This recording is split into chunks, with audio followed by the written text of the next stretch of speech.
카테고리별로 어떤 식으로 공략을 하면 좋을지에 대한 저의 개인적인 의견을 조금 들으면서 가겠습니다. 그래서 첫날하고 어제까지는 이제 분위기 파악하고 몸도 좀 적응하고 영어도 좀 이렇게 연습도 좀 하면서 리듬을 타는 연습을 하는 거고, 사실 모든 수학은 오늘과 내일 이틀에 걸쳐서 일어나겠죠. 캔톤 페어는 어쨌든 죄가 없어요. 못하면 내가 잘못한 거고 내가 부족해서 물건을 못 사는 거지. 저는 여기 2001년부터 쭉 왔는데 우리나라를 막론하고 전 세계에서 아주 대기업이 공장에서 지네들이 디자인 줘가지고 OEM으로 만드는 거를 제외하곤 우리처럼 ODM으로 물건을 사다 파는 리테일러들 전 세계에 살 수 있는 곳이 이곳이기 때문에 여기서 뭐 수조 수십조의 비즈니스가 발생을, 다들 잘 팔고 잘 먹고 잘 사는데 왜 나만 안 되겠어요? 내가 문제인 거죠. 그러면 이제 왜 안 되느냐? 사실 이제 여기 오기 전에 FM들 얘기하면 준비가 돼 있어야 돼. 두 차원에서 많이 말씀을 드리는 부분인데 다시 한번 생각을 해보세요. 왜 안 보이냐? 남들은 여기서 사다가 1년에 몇백억씩 하고 뭐 이렇게 크게 되는데 왜 내 눈에는 아무것도 안 보이냐? 첫 번째 조건이 뭐냐면은, 예를 들어 가지고 내가 세니타리, 베스룸 그 뭐 샤워 부스 같은 거 파는데 많죠 여기. 이따가 제가 시간 되면 카테고리별로도 설명을 좀 드릴 텐데 거길 내가 갔단 말이에요. 근데 뭐가 뭔지 하나도 모르잖아요. 왜 모르냐면은 우리나라에서 지금 우리나라 시장을 모르는 거예요. 어떤 물건들이 어떤 디자인이 어떤 기능을 가진 게 얼마에 팔리고 있고 얼마나 많이 팔리고 있고 누가 잘 나가고 이런 거를 내가 빠꼼히 아는 상태에서 베스룸에 등장하는 순간 쫙 보여요. 저거 있네? 저거 누가 무슨 ABC 상사에서 엄청 많이 파는 건데 야 얘네 3배 붙여서 파네? 그거 보면은 저거 뭐 몇몇 개씩 팔리는 물건들이 보여야 거기서 내가 뭘 판단을 하지. 근데 그거를 내가 국내에서 뭐가 얼마에 팔리고 있는지를 모르는 상태에서 어떤 디자인이 홈데코에 간다, 뭐 아트 세라믹에 간다 그러면 어떻게 찾아요 물건을? 사실 못 찾는 거예요 그건. 그 다음에 이 국내 시장 조사도 주의하셔야 될 게 두 가지의 다른 에어리어를 여러분들이 다 아셔야 되는데, 하나는 뭐냐면은 쿠팡 네이버는 당연히 알아야죠. 최저가로 파는 게 얼마에 팔리는지. 근데 비싼 플랫폼에서 어떤 물건들이 얼마에 팔리는지를 잘 몰라요. 그래서 대부분의 개인 셀러분들이 쿠팡 네이버를 주로 하시다 보니까 내가 뭐 어느 카테고리에 대해서 잘 안다 하는 게 쿠팡 네이버만 아는 거예요. 그러니까 싸게 일반 사람들 대상으로 브랜드 없이, 뭐 브랜드가 붙어 있긴 하겠지만 그게 뭐 로고 렛데루지 브랜드는 아니잖아요. 그런 물건들이 얼마에 최저가에 팔리는지만 알고 여기서 보면은 살 게 한 반의 반으로 줄어들어요. 그리고 마진도 별로 안 나오겠지. 왜냐면은 내가 아는 물건들, 이미 팔리는 물건들 여기서 찾아봤자 그거 지금 걔네들이 쿠팡 네이버에서 곱하기 2해서 파는 애들이 대부분일 텐데 여기서 사는 마진이 안 나오지. 물론 그 중에서도 찾고 찾으면은 이제 보따리인데 있죠. 예, 그거보다 조금 더 개선된 거라든지 조금 예쁜 것들이 보이는데 쿠팡 네이버에서만 팔 생각으로 물건을 그것만 알고 여기서 보면은 진짜 좋은 물건들, 브랜드가 될 만한 물건들 혹은 보따리라도, 그러니까 비싼 플랫폼에서 팔리는 물건들도 알아야지 여기에서 물건을 잘 찾을 수가 있어요. 특히 2기가 그래. 2기에 오는 분들 중에서 쿠팡 네이버 물건들이 그렇게 많지가 않아요. 한 반밖에 안 돼요. 그 나머지 여기서 사다가 비싼 플랫폼에서 뭐 최하 오늘의 집이죠. 오늘의 집이 뭐 요즘 비싸지도 않지만 제가 계속 강조하는 요즘에 수많이 생기고 있는 인스타그램으로 광고해 가지고 자사몰로 파는 물건들이 걔네들보다 우리가 지금 여기 온 거는 훨씬 앞선 거예요. 걔네들은 사실 캔톤 페어에서 사다가 파는 사람들도 많지도 않아요. 다 1688이라든지 이런 시장에서 사다가 사진 잘 찍어가지고 비싸게 팔아도 잘 되는 애들도 많은데 여기는 사실 그들보다도 훨씬 더 앞선 공장들이 많거든요. 그러니까 다시 돌아가서 얘기하면은 내가 국내 시장 조사가 두 스펙트럼으로 다 돼 있어야 돼. 그 카테고리에 비싸게 파는 거 혹은 네이버 쿠팡에서 싸게 팔리는 거, 두 개를 다 알아야지 눈에 보여요 물건이. 그 다음에 또 하나의 큰 축이 뭐냐면은 지금까지는 이제 한국에서 잘 팔리는 거를 따라 파는 버전의 이야기인 거고, 내가 브랜드를 만들겠다 라면은 앞으로 잘 팔릴 거를 팔아야지 사람들이 신기하고 좋아할 거 아니에요. 그거는 힐러리 인스타그램 같은 거죠. 네, 외국에는 지금 아주 유행하고 있는데 한국에 곧 유행할 확신이 있는 거, 한국에 없단 말이지 그 물건이 지금. 팔긴 파는데 어디에 파냐면은 뭐 편집샵이나 뭐 이런 데 조금 팔겠지, 비싼데. 근데 그건 대중화가 안 된 거 아니에요. 그리고 그들은 여기서 산 게 아니라 아마 그 매종호 부제나 유럽 박람회에서 비싸게 사와가지고 그거를 부자들을 상대로 파는 거거든. 그러면 저 같은 사람들이 옛날에 뭐 했냐면은 그런 아주 상류층이 비싸게 사는 물건들을 광주에서 찾아서 대중적인 가격으로 파는 거죠.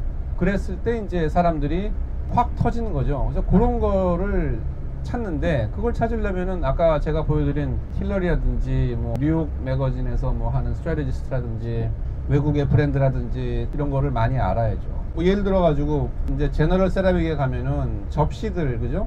요즘 유행할 접시가 뭐예요? 전 세계적인 트렌드로 접시의 스타일이 지금 어떻게 하고 있느냐?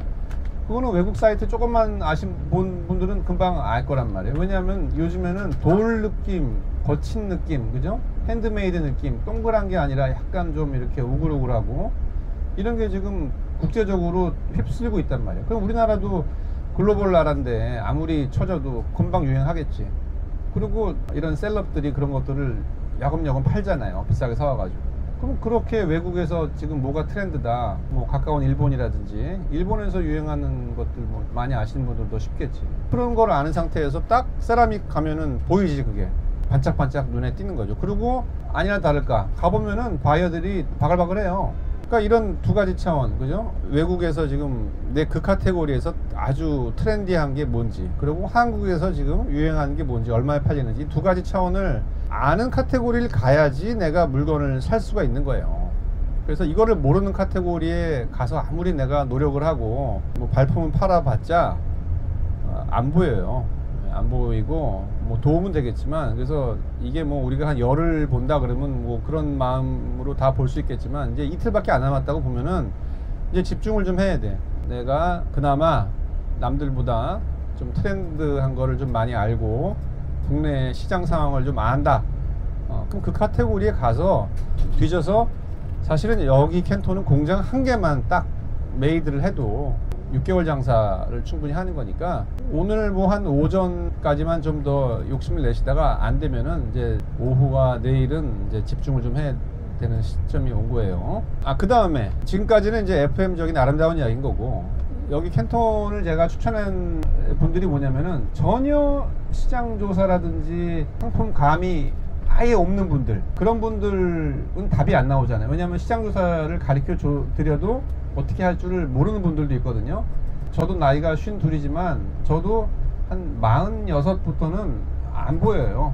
늙어가지고 아무리 봐도. 그리고 타고나기를 이 감성이나 트렌드와 무관하게 태어난 분들이 있어요. 근데 그런 분들은 이제 주로 숫자를 잘 다루는 분들, 어카운턴트라든지 엔지니어 분들은 이제 그런 분들이 많죠. 태어날 때 이쪽 기능을 이제 빼고 다른 거를 넣어서 오신 분들인데, 이런 분들은 감이 없어요. 안 돼요. 근데 그런 분들은 이제 어떻게 해야 되느냐, 국내에서 아무리 앉아가지고 시장 조사해봤자 진도가 안 나가니까. 그래서 그런 분들이 유일하게 해왔고, 지금까지 우리 선배들도 보면은 그런 분들 장사에 성공한 분들 많거든요. 그런 분들은 무조건 박람회에 가요. 왜냐하면 이 자체가 진입장벽이 있는 곳이기 때문에 여기 와서 잘은 모르겠지만 발품을 많이 팔아가지고 이것저것 사진 찍고 코테이션을 왕창 받아가서 그거를 한국에 가서 감이 있는, 시장조사가 이미 되어 있는 주로 직원들이죠. 직원이 없으면 지인들, 그런 분들한테 보여주면서 컨펌을 받고 본인은 여기 발품 팔고 무역만 하는 거죠. 이후에 무역과 뭐 통관. 그래서 그런 분들이 꽤 많아요. 제 주변에도 전혀 장사라고는, 감이라고는 없는 사람들인데 1년에 크게 장사하시는 분들 보면은 본인은 여기 오는 거예요. 그냥 여기 와서 열심히 다니면서 명함 받고 사진 찍고 가격 받고 상담하고 사장 만나고 친해진 다음에 뭐 살지의 의사결정은 본인이 하면 망하는 거고, 그거를 잘 아는 한국에 가서 이제 그때 가서, 요즘에는 가서 하는 게 아니라 바로 위챗이나 카톡으로 이거 어때 저거 어때 그러면은 실시간으로 이제 조언을 받으면서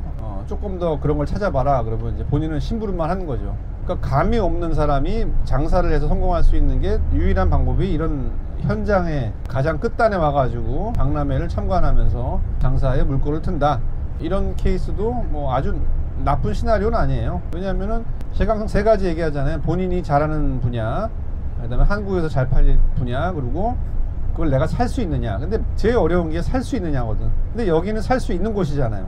그러니까 거꾸로 가는 거지, FM보다. 아까 제가 처음 설명드리는 거는 시장조사부터 하고 그거를 공부한 상태에서 여기 와가지고 사는 거고, 앞단이 안 된 분들은 여기부터 와서 거꾸로 가는 거고, 이 세 가지가 다 완성이 되면은 장사는 잘 돼요. 근데 대부분이 하나만 하고 하나 못하지. 시장조사만 하는 사람들은 이런 데 하나도 모르고, 그 예로부터 이런 데서 활동하시는 분들은 시장조사가 감이 없고, 두 가지를 다 가지는 분들이 많이 없었어요.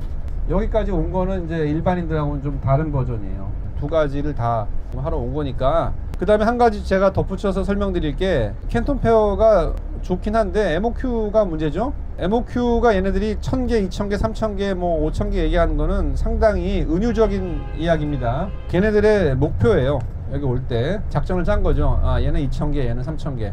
근데 그렇게 되지가 않죠, 세상 일이. 그래서 2000개, 3000개 하라는 거는 그 정도의 양을 주문받고 싶다라는 이야기니까. 근데 거기서 여러분들이 거기서 상담하는 게 끝이 아니거든요. 앞으로 숫자가 조정될 게 난관이 많아요. 단계도 많고. 일단은 저는 한 반 정도로 이렇게 얘기를 해요. 1000개 그러면 안 된다, 500개. 그러면 뭐 500개 한다고 걔가 오케이 한다고 500개 되는 것도 아니고, 그냥 500개 하면은 그냥 두 가지 효과가 있어. 첫 번째는 뭐냐면은, 아, 얘는 살 사람이구나. 내가 1000개 했는데 오케이 하고 가면은 약간 반신반의 하거든, 얘네도. 진짜 1000개? 그리고 1000개 했는데 100개 그러면 이제 김새는 거고. 근데 1000개 했는데 500개 딱 그러면은 500개는 사겠다, 요런 좀 확신이 들고, 코테이션이 올 가능성이 좀 높아지겠죠. 계속 나를 팔로우 해줄 가능성이. 그래서 한 3000개 그러면 그냥 1500개 가능하겠냐.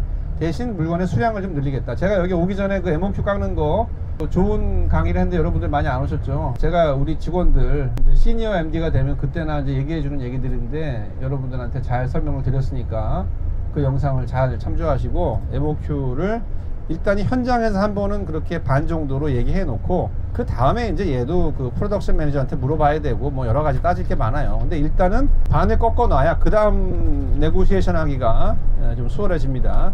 현장에서는 웬만하면 오케이 해주거든요. 여기는 약간의 좀 들떠 있기 때문에. 근데 공장 가가지고 딱 책상에 앉아가지고 맨정신에서는 이제 좀 이것저것 많이 따진단 말이에요. 그래서 일단은 반으로 깎아 놓고, 그 깎은 금액이 걔 노트와 내 노트에 적혀 있어야 나중에 편합니다, 이야기가 하기가. 그러니까 MOQ 너무 걱정하지 마시라는 거예요. 그냥 상징적인 얘기니까. 10,000개 그러면 많이 사라는 얘기고, 1000개라는 거는 적당. 그래서 대충 US 달러로 한 1000불 정도, 개당 퍼 칼라 퍼 디자인당 한 1000불이 적당하다고 보시면 돼요. 그 정도면 다 만들어 줍니다. 아, 그렇지, MOQ가 문제 아니에요. 그래서 항상 이 의사결정을 할 때 이웃시장 같은, 이웃시장이라고 보시면 돼요. 여러분들은 이웃시장을 아셔야 돼요. 예를 들어 가지고 크리스마스 트리 같은 게 있는데 여기서 너무 예쁘단 말이에요. 근데 이거랑 똑같이 생긴 게 이웃시장에서 MOQ 없이 판다. 근데 가격이 20% 비싸요. 그럼 어떡할 거예요? 이웃 걸 사야지. 대신 여기서는 디자인을 한 개만 사고, 그죠? MOQ 있는 거. 나머지 구색은 전부 다 EU에서 사야죠. 그런 식으로 큰 의사결정을 하기 전에 반드시 도매 시장 상황을 알고 두 군데를 동시에 안 다음에 여기에 와야 보다 더 합리적인, 다 왔네.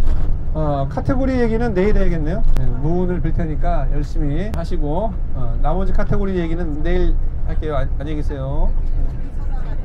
How about other country? Japan, we have some Japan? custom, yes. What do they buy?